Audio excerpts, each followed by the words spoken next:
Özbəkistana gəldiyiniz halda bütün gəzməli məkanlar hamısı yaxın-yaxına yerləşir və gəldim Əmir Teymurun məqbərəsinə. Bura 14-cü, 15-ci əsrlərdə tikilib. Bayaqki videodan baxdınız, yəni buranın yaxın və qısa videolarını çəkdim.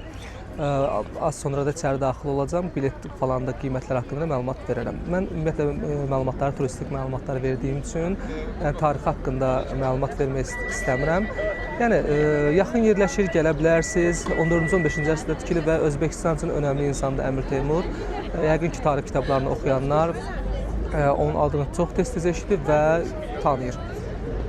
Və az sonra mən də içəri daxil olub burada çəkişlərimi davam elətdirəcəm. Çox gözəl memarisi var. Yəni özünüz də buradan baxırsınız. Əmir Teymurun məzarı burada yerləşir. Çox gözəl memarisi var. İçəridə daxil olaraq Əmir Teymurun məzarı burada yerləşir. Və az sonra içəridə daxil olaraq Əmir Teymurun məzarında bütün memarilər oxşuyur Özbəkistanda. Amma yəni hərəsinin öz gözəlliyi, hərəsinin öz fərqliliyi var. Və bu qeyd edeyim ki, il ərzində Özbəkistana 7 milyon turist gəlir. Yəni bu Azərbaycanla müqayisədə təxmin olaraq 2 dəfə çox olur. Son illərin müqayisəsidir bu. Və bildirim ki, turist çoxdur. Yəni ən çox Rusiyadandır, Qazaxıstandan da turist çoxdur burada. Və çox gözəl memarisi var. Gəlin, gəzin, fərqli ölkə, fərqli mədəniyyət, fərqli arxitektura görməyiniz məsləhətdir. Az sonra içəridə daxil olaraq Əmir Teymurun məzarında sizə çəkmiş olacağam. Və çox gözəldir. Düzdür, bütün memarilər oxşuyur Özbəkistanda. Amma yəni hərəsinin öz gözəlliyi, hərəsinin öz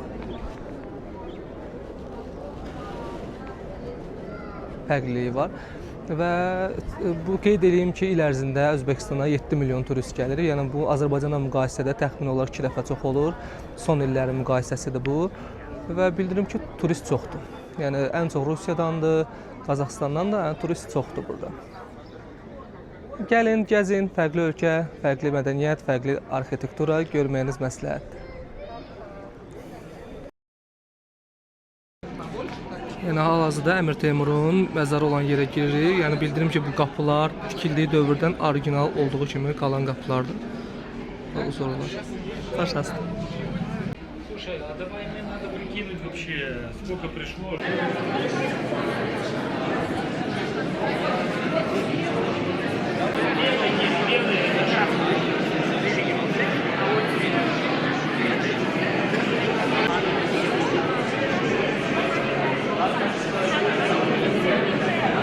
Və budur içəridəyik və Əmir Teymurun məzarının